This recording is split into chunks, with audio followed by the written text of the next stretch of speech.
Hey everyone, welcome to another observability clinic. I'm here with Christoph and Simon, who have recently been at some quite exciting conferences. So yeah, gents, over to you. What are you gonna tell us about today? Who are maybe start with who are you? What do you do at Dynatrace?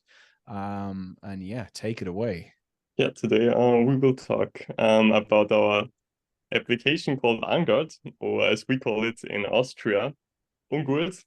So this means something like disquieting, um, which is kind of a goal of this application. But over to you, Christoph.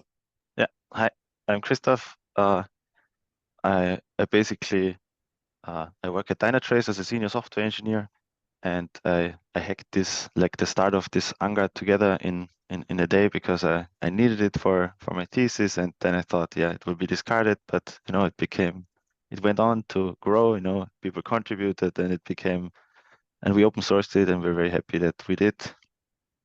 I also put this fun fact about me that I spent way too much time customizing my terminal. Maybe we'll see it later in the demo. Anyway, on to you, Simon. Yeah, thanks. My name is Simon. I'm a research software engineer in the cloud native security research team. And basically, my goal is to bridge the gap between the research part and also the software engineering part in our team. And I have to start with a confession. I wasn't always into cybersecurity, but then I found a really cool podcast, and it is called the Darknet Diaries. We've seen a lot of this at the Defcon conference, and it is really cool. So if you're interested, check it out. There are crazy stories out there, and it really ignited my passion for this topic because it's so huge. And another thing I'd like to do is to start new projects, maybe only finish half of them. But one thing we did finish is Unguard. And yes, we did it. We built our own Twitter, or now I guess it's X clone, and it looks like this. So this little bird is Unguard. But why did we build a Twitter or X clone? I mean, we have no rate limit. We also don't plan to add a paywall for everyone, and it didn't cost a lot of money. But besides that, the main use case for us was that Unguard is insecure by design. Insecure by design, what do I mean with that? For us in the security team and also for the product team, it is important to have a demo application where we can test our features, our POCs, our prototypes, and so on. And this application should preferably be based on a microservice architecture. Why is that? Because we don't only want one programming language or runtime in there, we want multiple. We want to support like Java and .NET and Go and so on. It should also be based on it should also be cloud native. I mean, we are in a cloud native security research team, but we see the trend there that companies are going into Kubernetes, investing a lot of time in there. And we also want to support that, of course, and therefore the demo application should be cloud native by default. And our main use case or pitch for this is really like, if you need something to validate your defensive and offensive tooling on a cloud native application, Unguard may be the right tool for you, as it is for us. And I really want to make this clear. We want to invest into this application like we used it at the Dynatrace Perform. We also presented it at Defcon because we believe in this tool and think it is really cool what we have there. But enough with the talking and the slides. Let's jump over to the Unguard and explore it a little bit and what we can do with it. So this is the login page, quite basic. So I suggest you don't forget your password because you can't reset it. But let's start with creating a new account here. So we sign up and then log in. And we are presented with this page, and we already can see multiple posts in there. because we added robots, so you're not alone on this platform. But let's say we also want to write something. So the most basic thing as a programmer, hello world, put a little bird also in there, post it, and there you go, our first post. But of course, there is another content quite important on the internet, and these are memes. So let's post my favorite meme in there. So I can just use this link here, post it. It is the Midwit meme. I quite like it. And we also got that. I can also investigate my timeline there. So I have a quick overview of all of the different posts I added there. And if we're heading back to the main timeline, we also can see we have ads in there. So I don't quite like ads. So let's disable that, because we have also a profile here, but we also can add a biography, and we can change our membership plans. We don't have Unguard Blue, but we have a Pro plan, and it's quite comfortable to use because you don't even have to pay for that. So we update to Pro, and if we're jumping back to our timeline, the ads are gone, and I'm happy to use it further. Okay, this for the first demo. We have another one coming quite soon, but just to reiterate on that, what's important for us in Unguard, it is that it is made for Kubernetes, so you can run it locally, like with Minikube and Kind, and you can also run it in the cloud with EKS and so on, you name it. We also added Jaeger tracing, so most of the services are instrumented.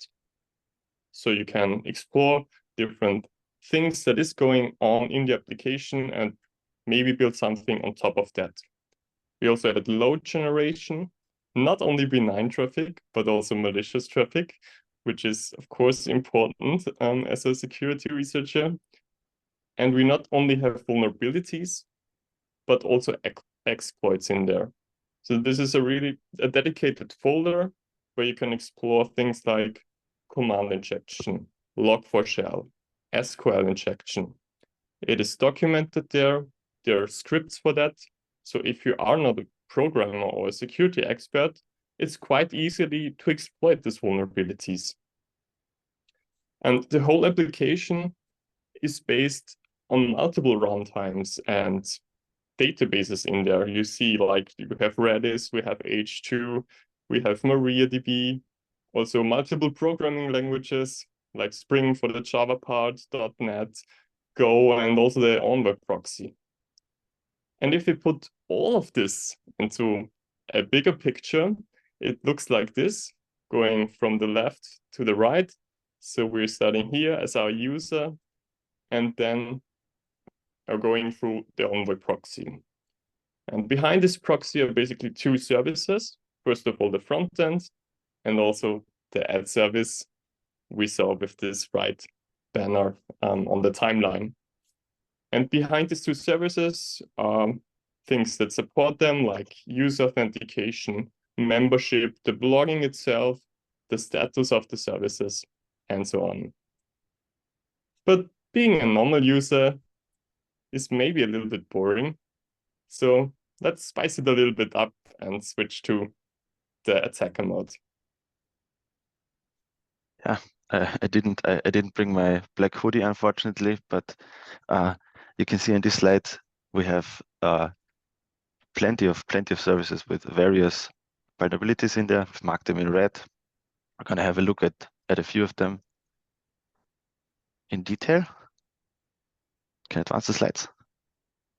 Thanks. So here you can see the rough groups of vulnerabilities that we have in Unguard, beginning from well-known stuff like remote code execution and improper input validation, to cross-site scripting, new line injection, key forging, and server-side request forgery. And it gets really interesting once you start to combine these exploits to have a chain of where something you thought wasn't that bad suddenly turns into a really, really bad vulnerability that allows the attacker to change arbitrary data, run arbitrary codes, steal your whole database, or dump the thing. Starting off with the most basic one, most people with a security background probably know them. If you ever coded in PHP, you've probably implemented an SQL injection. It basically enables you to write arbitrary database commands, and command injection is the same thing on an operating system command level. Yeah, both of these vulnerabilities are in Unguard. Yeah, remote code execution is a bigger topic in this case. Most of you probably know Log4Shell, right? It stirred up some awareness, right? Because people noticed, even like a very well-maintained library can contain such a big vulnerability. Security is not, you don't get it for free. You don't have to invest, and be aware of those things. So remote code execution is possible through Log4Shell in our application, through Redis, and also in the H2 database console. There's a similar vulnerability as well that you can exploit. We also have, like we talked about, JWT key forging, which enables you as an attacker to forge arbitrary tokens, which enables you to impersonate any user on the platform, which is pretty bad actually. Like if this would be a real product, obviously. Cross-site scripting, also very well known. It enables you to write arbitrary HTML, JavaScript, CSS, whatever you want, into your profile in this case, and other people who are visiting will then be presented with whatever you did, whatever you made up. And with more like complex ones, let's start with server-side request forgery. This is not that well known. This is basically a vulnerability where you can make the server do requests on your behalf to places that were not intended. Like the best example would be normally, like if you on Twitter, you would post a link, and Twitter would go and fetch the metadata for that link and display it nicely. But if it would also fetch the link if you would lead it somewhere in the internal network or somewhere where it shouldn't go and shouldn't fetch the metadata and don't leak it. Yeah, this would be a server-side request forgery vulnerability. And we have non-blind server-side request forgery, which means you as the attacker, you get whatever the server fetched for you, and semi-blind in this case means only you get partial information, like you see, yeah, it worked or it didn't work. So also can also be valuable information in like a reconnaissance kind of way. So you can probe ports or something. And we have also, sorry, yeah, go ahead, Adam. This would be a way to basically find out if this was Twitter or X. This would be a way to find out about Twitter and Twitter's infrastructure, for example. Exactly. Yeah. Yep. See what they're running, probe a bit, and yeah, if you find something, maybe you'll find an exploit. Or very common one is in cloud environments. There's always this metadata server that runs inside of your machine, and it assumes, if you access it from the internal network, all is good. Here's the info, here's your keys, and that can also be kind of bad. Yeah. And combined with a new line injection that even can give you a remote code execution in this case, because you can forge some request, add some new lines, and Redis will happily execute your HTTP request as like database commands. But this is a very advanced exploit, but still cool to do. Maybe even more. There's probably more that we haven't documented and that we haven't put in the big how to exploit documentation because very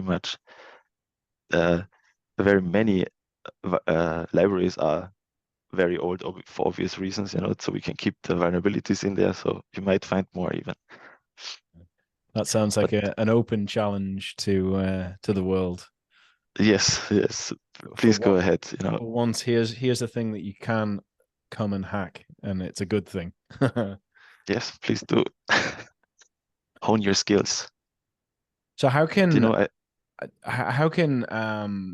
you know users, customers, people in a company, how could they use this to presume they deploy this on a kind of ring fence cluster? How can they use this application to demonstrate to their management that they've either got observability of these issues in their system, or they don't, and they need observability of these things in their system? So how would that actually kind of, beyond playing around with it on a local host, how would this work? I love the question. You bring me perfectly to the demo. Yeah.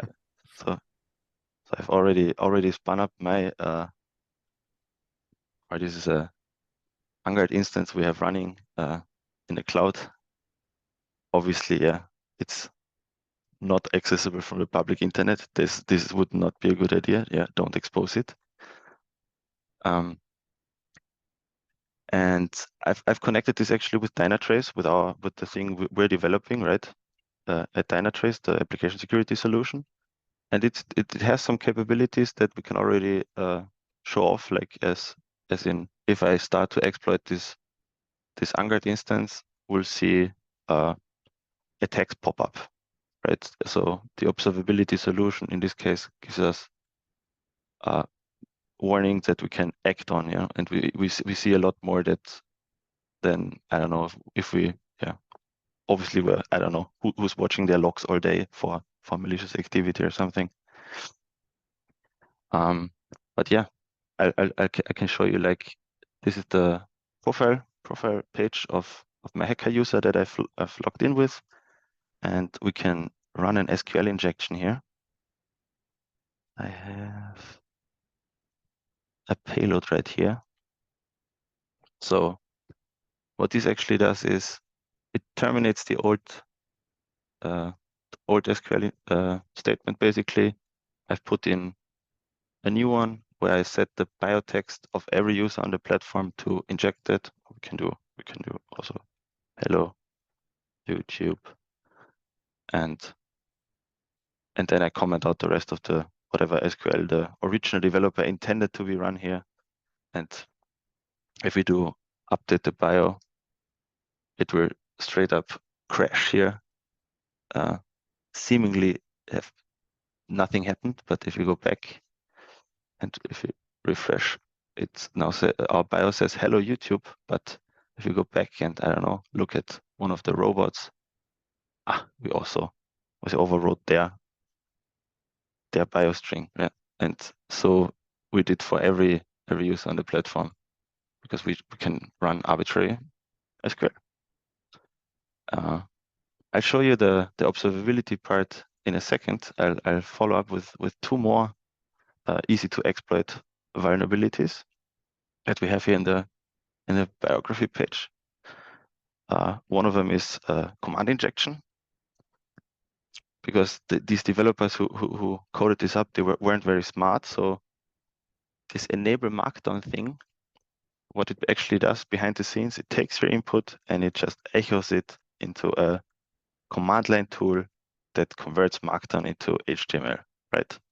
And they didn't escape the user input. So technically what I can do is also escape this by terminating the previous string and adding a new Linux command, right? And uname -a. And what this essentially will do, it will spit out the execute this command, and the output will be converted into HTML. Not much happens there, but if I run this, I basically leak the output of this command straight into my biography. So also very bad. So I can think of a dozen ways this can end very badly for you. If I find any interesting files, I can spit them out here. Basically, yeah, this is also, if I'm just a bad actor and I want to bring your application down, it's also very easy now. And the third thing that we also talked about, obviously, whoever coded this didn't bother sanitizing anything, so you can just enter straight HTML as well. So if I put in JavaScript, like this is the 101 payload. If you learn how to do cross-site scripting, you do a simple alert pop-up, and if I update my biography again, it greets me with this beautiful one in an alert. And everybody, every other user obviously on the platform, if they'll access my profile, they'll get greeted with the same one up. And now back to your question, Adam. How does the observability play into this? This instance is actually monitored by Dynatrace, and you can go straight over to Dynatrace. I'll zoom in a bit. Maybe this is too small. And I'll refresh this page. So I've selected the last hour, and we can see, I don't know what the time is. So these two attacks that we just did against Unguard are actually picked up by the Dynatrace, and we can look into the details of them, like view attack details. This is the SQL injection we did, and we can even look at the exact statement that got executed, where you can see perfectly, yeah, I terminated the old string, added my own SQL, and commented out the rest. And yeah. Just to be clear at this point, what have you configured? What have you done on the Dynatrace side? Have you just dropped an agent? Like, what do you need to set up for this all to work? This is basically the agent, but as like the whole Unguard application is running in Kubernetes, it's also, if you want to make it very easy on yourself, you can just install the Kubernetes Dynatrace operator. Like, it's a single command, and then every pod you run on your Kubernetes cluster is instrumented, and this comes if you've enabled application security and the attack protection feature, then this just happens. So nothing really. You just drop the agent on there, and this kind of not much actually. Yeah, cool. Let's have a look at the second attack, the command injection. You can see all of the metadata stuff, like the source IP and so on, which code was actually run. You can see the vulnerable method. And if this would be a real application, it would be probably a smart idea to go in there and fix that. But yeah, there's plenty more vulnerabilities that you can exploit. The Dynatrace application protection doesn't cover all of them yet, but maybe someday. But yeah, very exciting stuff, I think. That's really, really cool. Especially, if I was a practitioner in a company trying to explain to my boss what security is. Maybe I'm on the observability team, but I've got an interest in security. I'm not deep into the security space, but I want to start that conversation. That's pretty cool. How much of this can you see in open source tools like Jaeger, for example? It's like the malicious intents, they are kind of hard to spot, obviously. You have to have a knowledge about the application in this case, obviously, and knowledge about security, because you just get the traces themselves, right? Yeah. And most of the traces are even missing like these payloads, obviously, right? For obvious reasons. Yeah. So I'd say it's rather hard, right? Like doing it with just open source tools in this case. Yeah.